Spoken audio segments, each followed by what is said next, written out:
हाय बच्चों, मैं सीमा सेलजानन आप सभी लर्नर्स का मेरे चैनल साइबर बेसिक्स जूलॉजी पर वेलकम करती हूँ। तो बच्चों, ये वीडियो काफ़ी टाइम बाद आ रहा है। एक्चुअली मैं मेरे होम टाउन चली गई थी नवरात्रि में। इस वजह से डिटेल वीडियो मैं वहाँ से अपलोड नहीं कर पा रही थी बिकॉज ऑफ नेटवर्क इशू था।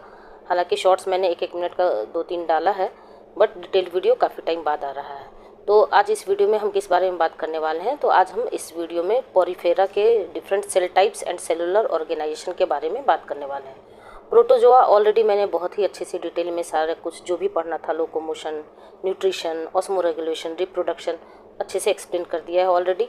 और आप किसी भी कॉलेज या यूनिवर्सिटी के स्टूडेंट हैं और अगर आपके सिलेबस में पोरिफेरा के सेल टाइप्स या फिर सेलुलर ऑर्गेनाइजेशन के नाम से कोई टॉपिक हो, तो ये वीडियो आपके लिए बहुत ही हेल्पफुल होने वाला है।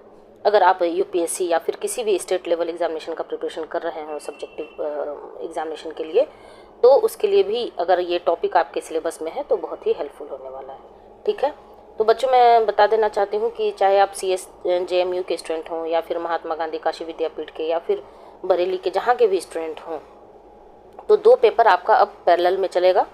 एक तो ये नॉन कोडेड वाला और दूसरा आपका जो बायोसिस्टमेटिक्स वाला है, स्टैटिस्टिक जिसमें है माइक्रोस्कोपी है, क्रोमेटोग्राफी है, इलेक्ट्रोफोरेसिस है, सेंट्रीफ्यूगेशन वगैरह जो है। तो दोनों पेपर पैरेलल में चलेगा। एक तो नॉन कोडेड जिसमें मैंने प्रोटोजोआ कंप्लीट कर दिया है, अब पोरिफेरा से मैं स्टार्ट कर रही हूँ। और दूसरा पेपर आपका जो मैंने मीन मीडियन मोड थोड़ा थोड़ा 1-1 मिनट का शॉर्ट्स अपलोड किया है, तो वह मैं वहाँ से स्टार्ट करने वाली हूँ, बायो स्टैटिस्टिक्स से। ठीक है, मेजर्स ऑफ सेंट्रल टेंडेंसी से। दोनों पैरेलल में जैसे जैसे कंटेंट रेडी होता जाएगा वैसे वैसे पैरेलल में वीडियो अपलोड हो जाएंगे। ठीक है, और आपके लिए अगर ये वीडियोस, ये कंटेंट और ये सारा नोट्स मैंने ऑलरेडी आपको बता दिया है, Telegram channel cyber basics zoology के नाम से है, वहाँ मैं सारा PDF के फॉर्म में शेयर कर दिया करती हूँ, तो आपको नोट्स के लिए भी इधर उधर भटकने की ज़रूरत नहीं है। ठीक है, और ये कंटेंट, ये वीडियोस कहीं से भी आपके लिए हेल्पफुल हो तो लाइक, शेयर एंड सब्सक्राइब तो करिए ही, बल्कि अपने फ्रेंड्स में भी लिंक शेयर कर दिया करिए ताकि उनके लिए भी हेल्पफुल हो जाए, और एक फीडबैक जरूर दिया कीजिए। ठीक है, तो आइए बिना टाइम वेस्ट किए हुए हम स्टार्ट करते हैं पोरिफेरा में different cell types and their cellular organisation. जैसा कि हमें पता है जो पोरिफेरा है उसमें सेलुलर ग्रेड ऑफ ऑर्गेनाइजेशन पाया जाता है, उसमें टिश्यू और ऑर्गन ग्रेड ऑफ ऑर्गेनाइजेशन नहीं पाया जाता है। तो ऑब्वियस है कि अगर सेलुलर ग्रेड ऑफ ऑर्गेनाइजेशन पाया जाएगा तो जो डिफरेंट टाइप्स ऑफ सेल होंगे वही सेल का कुछ ना कुछ स्पेसिफिक फंक्शन होगा। तो हम मेरे खुद के बनाए हुए डायग्राम से भी एक्सप्लेन करूँगी और मैंने ऑनलाइन रिसोर्स से भी कुछ डायग्राम लिया है, तो 1 बाय 1 मैं एक्सप्लेन करती हूँ। ठीक है, तो आइए छोटा सा इंट्रोडक्शन पहले देखते हैं। Porifera commonly known as sponges. Porifera को हम किस नाम से जानते हैं, तो पोरिफेरा को हम स्पॉन्जेस के नाम से भी जानते हैं। ठीक है, it exhibit a simple cellular organisation. ये एक सिंपल सेलुलर ऑर्गेनाइजेशन इसमें पाया जाता है with various specialised cell types that perform distinct functions. और ये जो सेलुलर ऑर्गेनाइजेशन पाया जाता है इसमें special type of cell types होते हैं, जो हर एक सेल का एक स्पेसिफिक फंक्शन होता है, जो एक डिस्टिंक्ट फंक्शन को परफॉर्म करते हैं। ठीक है, ये लाइन क्लियर होगा। Porifera commonly known as sponges exhibit a simple cellular organisation. देखिए मैंने आपको रेक्टेंगल के फॉर्म में आपको जो कीवर्ड हैं उसको मैंने घेर दिया है ताकि आपको वहाँ पे ध्यान जाए। तो सबसे पहले तो Porifera commonly known as sponges, it exhibit cellular organisation with various specialised cell types that perform distinct function. ठीक है, कोई दिक्कत नहीं है, जो हिंदी मीडियम वाले भी स्टूडेंट होंगे उनको भी ये लाइन समझने में कोई दिक्कत नहीं होगी। दे लैक, पोरिफेरा जो है लैक करता है true tissues and organs. Porifera में जो है ट्रू टिश्यूज और ऑर्गन्स नहीं पाए जाते हैं, making them unique among multi cellular organisation. और यही कैरेक्टरिस्टिक जो है वो उनको यूनिक बनाता है किसके बीच में, तो मल्टी सेलुलर ऑर्गेनिज्म के बीच में। There cellular organization allows for efficient nutrient uptake and waste removal via diffusion. और ये जो सेलुलर ग्रेड ऑफ ऑर्गेनाइजेशन है वो अलाउ करता है कि वो एफिशिएंटली न्यूट्रिएंट अपटेक ले सके और वेस्ट का रिमूवल कर सके, किसके थ्रू, वाया डिफ्यूजन।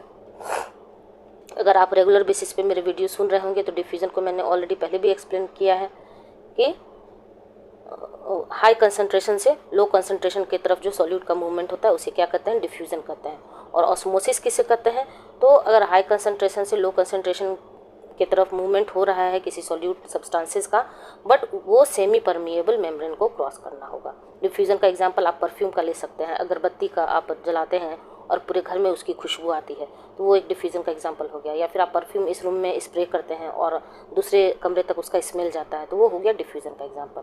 ठीक है, तो मैं टर्म भी आपको साथ साथ क्लियर करते चलती हूँ। Sponges can regenerate lost parts and reproduce both sexually and asexual। Sponges के पास कैरेक्टरिस्टिक होता है कि वो जो लॉस्ट पार्ट है, जिस पार्ट्स को लॉस्ट कर चुका है, उसको वो फिर से रीजनरेट कर सके, और ये रिप्रोड्यूस सेक्सुअली भी कर सकता है और एसेक्सुअली भी कर सकता है। ये थोड़ा सा इंट्रोडक्शन आपको किस बारे में हो गया, पॉरीफेरा के बारे में। तो कुछ कीवर्ड्स क्या क्या हैं, कीवर्ड्स पे ध्यान दीजिए। Also known as sponges exhibit cellular organization, specialized cell types पाए जाते हैं जिनका फंक्शन डिस्टिंक्ट होता है। Lack true tissues and organs, इनके पास ट्रू टिश्यूज और ऑर्गेन्स नहीं होते हैं, लेकिन ये जो सेलुलर ऑर्गेनाइजेशन होता है वो अलाउ करता है एफिशिएंटली न्यूट्रिएंट अपटेक में और वेस्ट रिमूवल में। और sponges can regenerate lost parts and reproduce both sexually and asexually. ठीक है, ये स्लाइड क्लियर हो गया होगा। अब देखिए, ये एक मदर स्लाइड आप बोल सकते हैं। मैंने एक ही स्लाइड में थोड़ा सा आपको सेलुलर ऑर्गेनाइजेशन और सेल टाइप्स को एक्सप्लेन करने की कोशिश की है। देखिए, Porifera commonly known as sponges, जैसा कि अभी हमने इंट्रोडक्शन में देखा। ठीक है, ये सिंपल होता है, मल्टी सेलुलर होता है, लैक टिश्यूज एंड ऑर्गेन्स होते हैं, varieties of specialized cell types पाए जाते हैं एंड हैविंग डिस्टिंक्ट फंक्शंस। अब जिन्हें लैंग्वेज याद रखने में प्रॉब्लम होता है तो वो कीवर्ड्स का फ्लो चार्ट भी बना सकते हैं। इस बॉक्स का बनाने का मतलब यही है। अब लाइन के फॉर्म में मैंने देखिए यहाँ पर आपको बताया है, ये ऑल्सो नोन एज स्पॉन्जेज और सेलुलर ग्रेड ऑफ ऑर्गेनाइजेशन पाया जाता है। और अगर इस उतना भी अगर लैंग्वेज याद रखने में प्रॉब्लम होती है तो फिर आप कीवर्ड के थ्रू फ्लो चार्ट बना सकते हैं। तो साथ ही साथ मैं आपको आंसर कैसे प्रिपेयर करना है, आपको याद कैसे रखना है कंटेंट को, वो भी बताते चलती हूँ। तो सबसे पहले क्या है, ये सिंपल ऑर्गेनिज्म होता है, मल्टी सेलुलर होता है, टिश्यूज और ऑर्गेन्स को लैक कर देता है, नहीं पाया जाता है, varieties of specialized cell types पाए जाते हैं एंड हैविंग डिस्टिंक्ट फंक्शन, और डिफरेंट सेल का फंक्शन अलग अलग होता है। सेलुलर ऑर्गेनाइजेशन की बात करें तो consist of outer pinacoderm, middle mesohyl and inner choanoderm. ठीक है, 3 लेयर का बना होता है। जो आउटर लेयर होता है उसको पिनेकोडर्म के नाम से जानते हैं, जो मिडिल लेयर होता है उसे मेसोहिल के नाम से जानते हैं, और जो इनर मोस्ट लेयर होता है उसको कोएनोडर्म कहते हैं। These layers are made up of different cell types having distinct function. और ये जो लेयर है, outer layer, middle layer, inner layer, इनमें कुछ सेल टाइप्स पाए जाते हैं, उनका फंक्शन अलग अलग होता है। कौन कौन से सेल टाइप्स पाए जाते हैं, तो देखिए, सबसे पहला हमने क्या बताया आपको, outer pinacoderm consist of pinacocytes and porocytes. इसमें 2 तरह का सेल टाइप्स पाया जाता है, pinacocytes and porocytes. Middle layer जो बहुत ही इंपॉर्टेंट लेयर होता है, जिसे हम मेसोहिल और मेसेनकाइम के नाम से जानते हैं, इसमें कौन कौन से सेल पाए जाते हैं, तो अमीबोसाइट्स और आर्कियोसाइट्स पाए जाते हैं, स्क्लेरोसाइट्स और स्पॉन्जोसाइट्स पाए जाते हैं, कोलेनोसाइट्स और लोफोसाइट्स पाए जाते हैं, और oocytes एंड स्पर्मेटोसाइट्स पाए जाते हैं। अभी मैं डायग्राम से भी आपको क्लियर करूंगी। और जो इनर मोस्ट लेयर होता है, जिसे हम कोएनोडर्म के नाम से जानते हैं, उसमें क्या पाया जाता है, कोइनोसाइट्स एंड कॉलर सेल्स। याद करने के लिए देखिए, पिनेकोडर्म, तो पिनेकोडर्म से आप याद रख सकते हैं P for pinacoderm, P for pinacocyte and P for porocyte outer layer में। दूसरा है आपको इनर लेयर कोएनोडर्म, इसमें कोएनोडर्म, तो इसमें choanocytes and collar cells. C से ही स्टार्ट होता है कोएनोडर्म और C से ही स्टार्ट होता है कोइनोसाइट्स एंड कॉलर सेल्स। अगर ये दोनों आप याद रख लीजिएगा तो बाकी जितने सेल पाए जाते हैं वो किसमें, मिडिल लेयर में पाए जाते हैं। वैसे 2-3 बार पढ़ लीजिएगा तो अच्छे से याद भी रह जाएगा, जैसे कि अमीबोसाइट हो गया, स्क्लेरोसाइट्स हो गया, कोलेनोसाइट्स हो गया, oocytes एंड स्पर्मेटोसाइट्स हो गया। और अच्छे से याद रखने के लिए मैं आपको डायग्राम एक्सप्लेन कर रही हूँ। ये तो आपका बुकिश डायग्राम हो गया।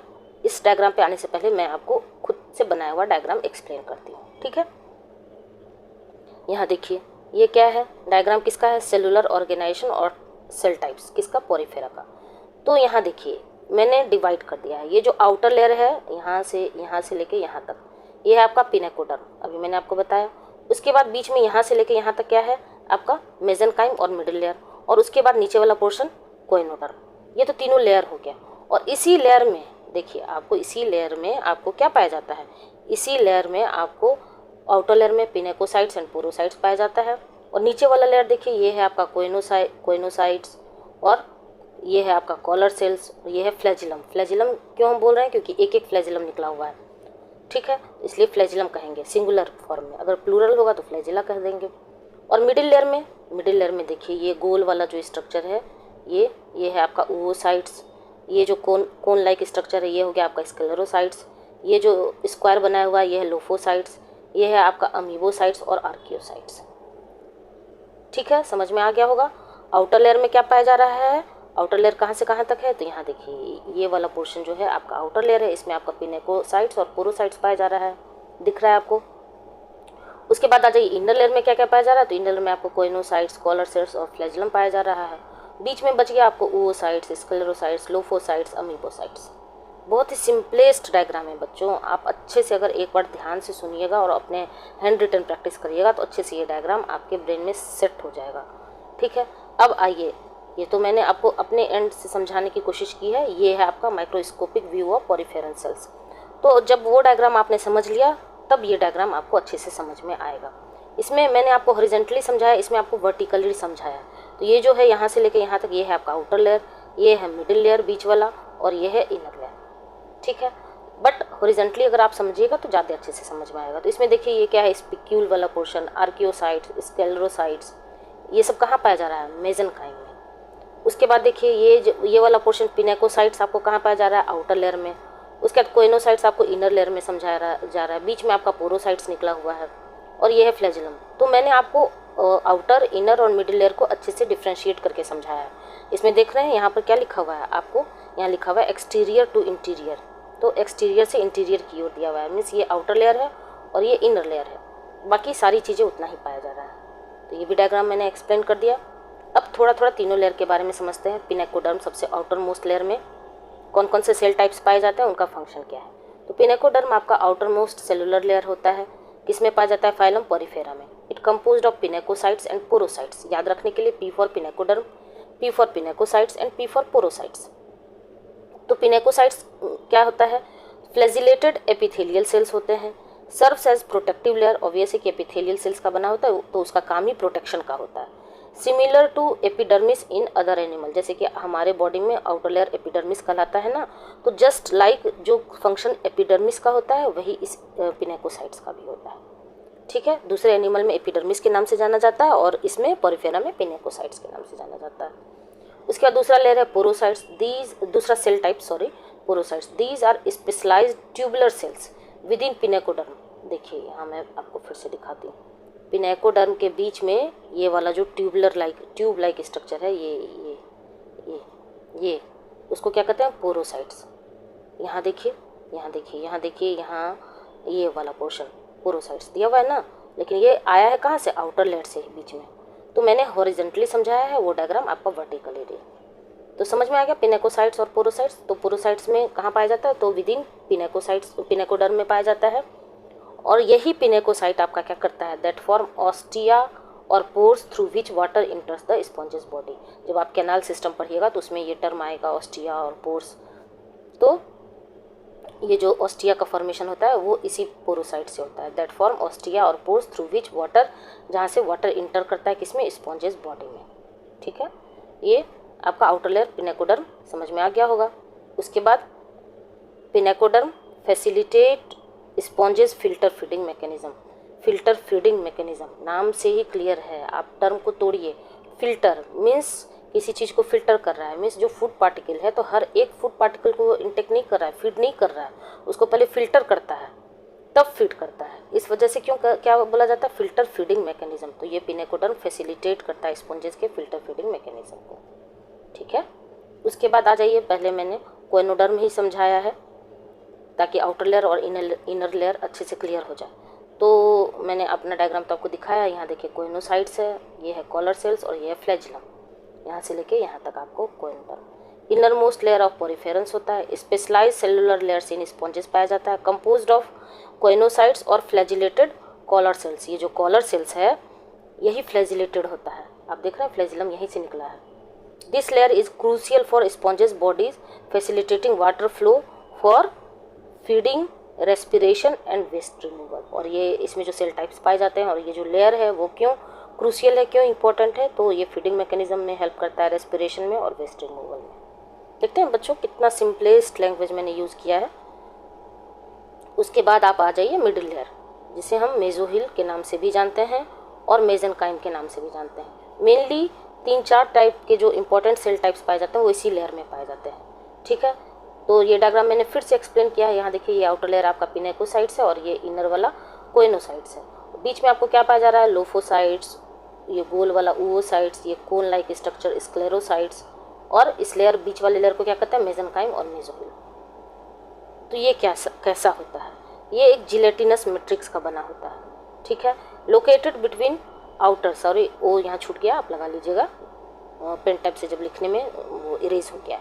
तो located between outer pinacoderm and inner choanoderm, it resembles connective tissue and contains various cells including amoebocytes, sclerocytes, collencytes, oocytes and spermatocytes.